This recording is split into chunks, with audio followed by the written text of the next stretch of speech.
Friends, welcome to my channel. ఈరోజు చిన్ని serial తెలుసుకుందాం. ఏంటి మ్యాడీ మధు గురించి మళ్ళీ వెనకకి వెళ్ళాడా? అవును అంకుల్, మేము వద్దని చెప్తుంటే గిట్ట వెనకకి వెళ్ళాడు.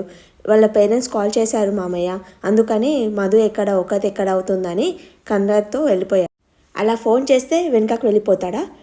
శ్రేయతో పూజ చేయనికే వెళ్ళిన మనిషి శ్రేయతోనే తిరిగి రావాలి. శ్రేయ కంటే వాళ్ళ ఫ్రెండే ఎక్కువ ఏమో అని వానికి ఫోన్ చేసి వెంటనే ఇంటికి రమ్మని చెప్పు అని అంటే, నాట్ రీచబుల్ వస్తుంది బావా అని నాగవల్లి అయ్యో లోపల ఇరికిపోయాడేమో, అక్కడ సిగ్నల్ లేవేమో అని అంటది. తర్వాత పూజారి గారికి కాల్ చేసి అడుగు ఏం జరిగిందో అని అంటే, పూజారి కాల్ చేస్తే మేము అన్ని వైపులా చూసే అనౌన్స్మెంట్ చేసే మేము అందరినీ బయటికి పంపించాము, గుడిలో ఎవరు లేరు అని చెప్తాడు పంతులు గారు మన నాగవల్లికి.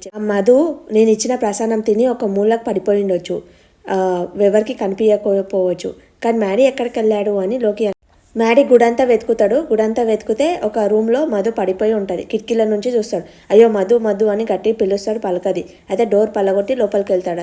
మధు మధు అని బాగా పిలుస్తాడు, పలకదు. అయితే నీళ్ళు కొట్టి పిలుస్తాడు అనమాట. అప్పుడు మధు లేస్తుంది. లేచి ఏం మధు, ఎవరు నేను ఈ రూమ్లో బంధించారు అంటే, ఏమో మ్యాడీ నాకు తెలీదు, నేను రూమ్లోకి వచ్చి ఛార్జర్ తీసుకుంటుంటే ఎవరో పొగ తమ్మేసినట్లు అనిపించింది, నేను స్ప్రో తప్పి పడిపోయాను అంటే, ఎవరు నిన్ను ఇలా రూమ్లో బంధించేశారు అని. కిడ్నాప్ చేసిన వాళ్ళే నీకు ఇలా కుట్ర చేశాడేమో మధు, నువ్వు చాలా జాగ్రత్తగా ఉండాలి, నీ వెనుక చాలా కుట్ర జరుగుతున్నాయి అని అంటాడు. మీరు వెళ్ళిపోయారు కదా, మళ్ళీ ఎలా వచ్చావంటే, నీకోసం వచ్చాను మధు, నువ్వు కనిపించకపోతే ఇక్కడే గుళ్ళో ఉన్నావేమో అని వచ్చాను. నీ ఫోన్ ఎక్కడ ఉంది, స్విచ్ ఆఫ్ అని వస్తుంది. నా ఫోన్ అని వెతకగానే ఆ కిడ్నాపర్స్ ఏమన్నా తీసుకెళ్లారేమో అని అంటే, సరే నేను మా డాడీకి కాల్ చేస్తాను, మా డాడీ గుడి తలుపులు తెరిపిస్తాడు, మనం బయటికి వెళ్ళిపోదామని అంటాడు.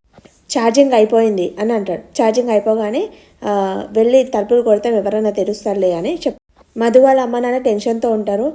ఏమంటే నాకు టెన్షన్గా ఉంది అని వాళ్ళ అమ్మ అంటే, వాళ్ళ నాన్న అంటాడు, మ్యాడీ బాబుకి చెప్పాం కదా, అతను జాగ్రత్త తీసుకొస్తాలే, ఏం టెన్షన్ పడకు అని నాకు ధైర్యం చెప్పి మీరు కంగారు పడుతున్నారేంటి అని అంటే, ఆడపిల్ల కదా అందుకనే కంగారుగా ఉంది అని అంటే, అమెరికా అబ్బాయికి ఒకసారి ఫోన్ చేయి నాన్న తెలుస్తుంది కదా అని అంటే, ఫోన్ చేస్తే స్విచ్ ఆఫ్ అని వస్తుంది. ఇద్దరు ఫోన్లు స్విచ్ ఆఫ్గా ఉన్నాయి ఏంటి అని అంటే, పొద్దుననగా వెళ్ళరు కదా అమ్మ గుడికి, ఛార్జింగ్ అయిపోయిండొచ్చు అని అంటాడు. మ్యాడీ బాబు మధుని తీసుకొని వాళ్ళ ఇంటికి వెళ్ళిండొచ్చు అని అంటాడు వాళ్ళ నాన్న. అంటే ఒకసారి లోహితకు ఫోన్ చేసి అడుగుతాను, ఫోన్ ఇవ్వని అని.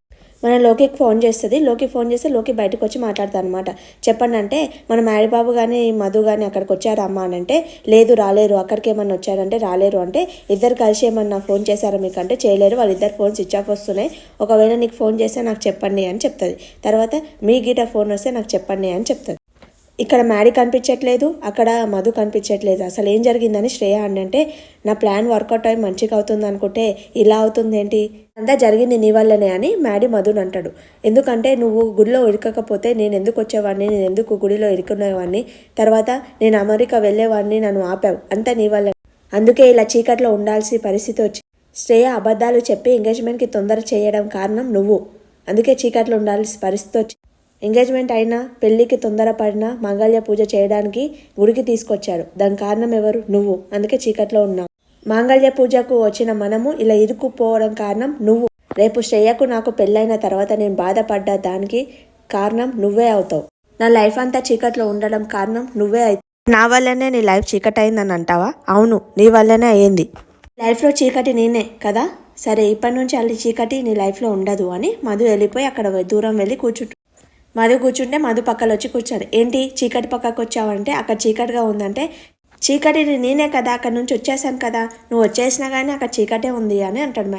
నాకు చీకటి అంటే భయం, అందుకోసమని కోపంలో అలా నీకు చీకటి అని మాట్లాడాను అంటే, నాకు చీకటి అంటే భయం, అవునా, అయితే ఈరోజు గ్రహణం కదా, పుట్టలో ఉన్న పాములన్నీ మన దగ్గరకు వస్తాయంట అని అంటే, అమ్మో నాకు పాములంటే భయం అని మధుని పట్టుకుంటాడు. నీకు చీకటి భయమా పాముల భయం అంటే చీకటి భయం పాముల భయం అంటే నీ భయం అంతా పోగొడతాను ఆగు అని అంటుంది మధు. వాళ్ళన్నీ ఒక దగ్గర పెడుతుంది అన్నమాట. పెట్టంగానే ఏంటి అలా చూస్తున్నావని అంటే, నక్షత్రాల మధ్యలో ఒక చందమామ ఉన్నావని అంటది. అయ్యో ఫోన్ ఉండింటే ఫోటో తీసేవాడిని, సీట్ మెమరీ ఉండేది, కొన్ని మెమరీస్ ఫోన్లో కాదు మనసులో దాచుకోవాలి. మధు నువ్వు ఇలాగే లైఫ్ లాంగ్ నా లైఫ్లో ఉండిపోతావా అని మ్యాడీ అంటాడు. మధు లైఫ్ లాంగ్ బెస్ట్ ఫ్రెండ్లా ఉండిపోతావా, లైఫ్లో బెస్ట్ ఫ్రెండ్ లాగా కాదు, నీ లైఫే నేనై ఉండిపోతాను అని మధు మనసులో అనుకుంటా. శ్రేయ అంటుంది లోకి, ఇక్కడ బావ ఇంటికి రాలేడు, అక్కడ మధు ఇంటికి వెళ్ళాడు, ఇద్దరు కలిసి ఏమన్నా గుడిలో ఇరికిపోయారా ఏంటి అని. బావ మధు కోసం వెతుకుతూ ఉంటే గుడి వాళ్ళు చూసుకో, అంతసేపు బావ మధుతో ఉంటే మధు మా బావ మనసు పెళ్లి చెడగొట్టడానికి బావకి ఏమైనా ప్లాన్ చెప్తుందా అని అంట శ్రేయ. దాని మాట వినడం బావకు అలవాటే కదా. అమెరికా వెళ్తున్న బావ తిరిగి వచ్చాడు కదా తన మాట అదే కానీ మన ప్లాన్ చెప్తే పెళ్ళి ఆగిపోతే నా పరిస్థితి ఏమైపోతుంది? అలా గుడిలో ఇరికిపోవడం ఏమైనా ప్లానా మధుది? నీకు చెప్పింది కదా బయటికి వెళ్తున్నానని. అవును చెప్పింది, అర్జెంట్ పని ఉందని బయటికి వెళ్ళానని చెప్పింది నాకు చెప్పింది అని లోకి అంటది. అయితే బావ వెనుకకు వెళ్ళకపోతే అడిగేస్తాను, రేపు ఆ మధుని కడిగేస్తాను. గుడి మూస్తున్నానని అన్నిసార్లు అనౌన్స్ చేసినా కానీ నువ్వెందుకు గుడిలో ఆగిపోయావని అడిగేస్తాను. లోకి అనుకుంటుంది, రేపు ఒకవేళ స్టేయ అడిగిందనుకో, మధు నేను ఇచ్చిన ప్రసాదానికే స్కూవ పోలిపోయాను అని చెప్తే నేను ఇరుకుంటానేమో అని భయపడుతుంటుంది. ఇదంతా చేసింది నేనే అని తెలిస్తే అందరు కలిసి నన్ను చంపేస్తారు. ఆ పరిస్థితి రావద్దంటే మధుకి నాగుపాము కట్టేయాలి అని అంటది. మ్యాడీకి నిద్ర వస్తుంటుంది. నిద్ర వస్తే పనుకో మ్యాడీ అని అంటే, ఇలా కూర్చొని నిద్రపోవడం నాకు అలవాట్లేదు అంటే, సరే ఇక్కడ పనుకో అని తనకు కాళ్ళ మీద పనుకో అని చెప్తుంది అనమాట. కింద కూర్చొని కాళ్ళ మీద పనుకుంటాడు. ఏంటి మ్యాడీ ఏం ఆలోచిస్తున్నావు అంటే, ఇలా పనుకోవడము మా అమ్మ ఒడిలో పనుకున్నాను ఇలాగా అని చెప్తాడు. తర్వాత మా అమ్మ తర్వాత నీ దగ్గరనే ఇంత చనువుగా ఉన్నానని అనిపిస్తుంది అని అంటాడు.